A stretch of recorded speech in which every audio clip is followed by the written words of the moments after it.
যে মেয়েগুলো বাবার বাড়িতে সবসময় শুনে এসেছে এই মেয়েটা কিছুই পারে না, একে দিয়ে কোনো কিছুই হবে না, সেই মেয়েগুলোকে দিয়ে কিছু হোক আর না হোক দিন শেষে কিন্তু সেই মেয়েরাই খুব সুন্দর করে সাজিয়ে গুজিয়ে সংসারটা করতে পারে, সংসারের প্রত্যেকটা মানুষকে ভালোবাসা দিয়ে বেঁধে রাখতে পারে। আসসালামু আলাইকুম এভরিওয়ান, কেমন আছেন আপনারা সবাই? আজকে আমি রান্না করব গরুর মাংস, তাও আবার শ্বশুরবাড়িতে এসে মাটির চুলায় নিজ হাতে রান্না করব। মাংসগুলো আমি পরিষ্কার করে নিয়েছি। এখন আমি এর ভিতরে দিয়ে দিব পরিমাণ মতো মরিচের গুঁড়া, পরিমাণ মতো হলুদের গুঁড়া, পরিমাণ মতো লবণ, পরিমাণ মতো আদা রসুন বাটা, পরিমাণ মতো জিরা বাটা, 7-8টা তেজপাতা, বেশ কয়েকটা লবঙ্গ, 8-9টা সাদা ফল, 4-5টা কালো ফল, দারচিনি, পরিমাণ মতো তেল।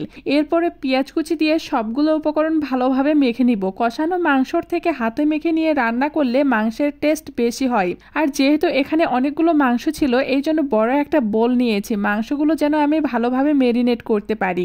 পাতিলে নিলে মাংসগুলো ভালোভাবে মেরিনেট করতে পারতাম না। যে মেয়ে একটা ডিম পোচ ছাড়া কিছুই করতে পারতো না সে এখন অনায়াসে 4-5 কেজি গরুর মাংস রান্না করে দেয়। এতদিন আমি শ্বশুর বাড়িতে এসেছি, রান্না করেছি মাটির চুলায়, কিন্তু বসে বসে রান্না করলেও কখনো মাটির চুলায় আগুন ধরাইতে পারতাম না। হয় আমার শাশুড়ি অথবা আমার যা জাল দিত আর আমি বসে বসে রান্না করতাম। তবে এখন আমি নিজে নিজে আগুন ধরিয়ে মাটির চুলায় রান্না করতে পারি। ভালোবেসে বিয়ে করেছি, মাটির চুলায় রান্না তো করতেই হবে। সবগুলো মাংস আমার মেরিনেট করা হয়ে গেছে, পাতিলটা চুলায় উঠিয়ে দিলাম। এখন এক এক করে সবগুলো মাংস আমি পাতিলের ভিতরে দিয়ে দিব।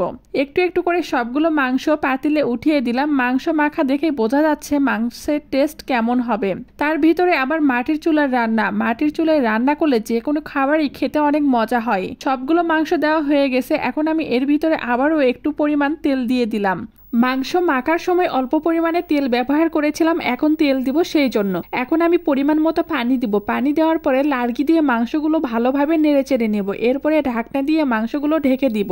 গরুর মাংস পছন্দ করে না এমন মানুষ খুঁজে পাওয়া যাবে না। খাসি বলেন মহিষ বলেন, এগুলোর থেকে গরুর মাংস আমার কাছে বেশি পছন্দের। শুধু আমি না, বেশিরভাগ মানুষই গরুর মাংস অনেক পছন্দ করে। আর পছন্দ করবে নাই বা কেন? সবগুলো মাংসর থেকে গরুর মাংসের আলাদা একটা টেস্ট। কিছুক্ষণ পর ঢাকনাটা উঠিয়ে আবারও ভালোভাবে লার্গি দিয়ে নাড়াচাড়া করে নিচ্ছি। মাটির চুলার জাল একটু বেশি হয়, নিচে লেগে যেতে পারে, সেই জন্য নাড়াচাড়া করে নিচ্ছি। এখন এ পর্যায়ে এর ভিতরে দিয়ে দিব বেশ কয়েকটা কাঁচামরিচ। কাঁচামরিচ দিলে রান্নার একটা আলাদা টেস্ট চলে আসে। কাঁচামরিচ দিয়ে আবারও বেশ কিছুক্ষণ নেড়ে চেড়ে নিলাম। অন্যদিকে একটা কড়াইয়ে তেল গরম করে নিচ্ছি। এর ভিতরে পেঁয়াজ কুচি দিয়ে ভালোভাবে ভেজে নিচ্ছি। মাংসটা এখন বাগার দিব। যে কোনো তরকারি রান্না করার পর বাগার দিলে সেটার টেস্ট আরো বেড়ে যায়। পেঁয়াজ ভাজা হয়ে গেলে এর ভিতরে দিয়ে দিব গোটা জিরা। পেঁয়াজগুলো যখন হালকা বাদামি কালার হয়ে আসবে তখন আমি মাংসের ভিতরে ঢেলে দিব।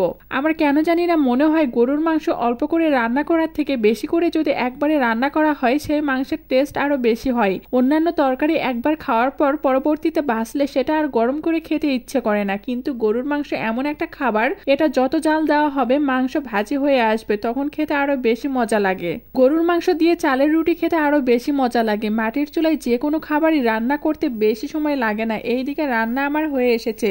রান্নার কালারটাই বলে দিচ্ছে আজকে রান্নাটা খেতে খুব টেস্ট হবে। আপনারা কে কে আমার মতন মাটির চুলায় গরুর মাংস রান্না খেতে পছন্দ করেন তারা অবশ্যই জানাবেন। চুলার ওপর থেকে রান্নাটা নামিয়ে রাখছে। এখন এ পর্যায়ে আমার শাশুড়ি তার সিক্রেট মশলাগুলো রান্নার উপরে ছিটিয়ে দিল। এই জিনিসটা আগে আমার নানি করতো, দেখতাম যে বাটিতে রান্না উঠানোর পর মশলা ছিটিয়ে দিত, এতে করে একটা আলাদা ফ্লেভার চলে আসতো। আর রান্নার ফ্লেভারই বলে দিত এটা আমার নানির হাতের রান্না। বাই দা ওয়ে, আজকে আমি এখানেই বিদায় নিচ্ছি। আবারও দেখা হবে নতুন একটা ভিডিওতে। সেই পর্যন্ত আপনারা সবাই ভালো থাকবেন আর নিজেদের যত্ন নেবেন। আমার ভিডিওটা যদি আপনাদের কাছে ভালো লাগে তাহলে অবশ্যই শেয়ার করে দিবেন। খোদা হাফেজ।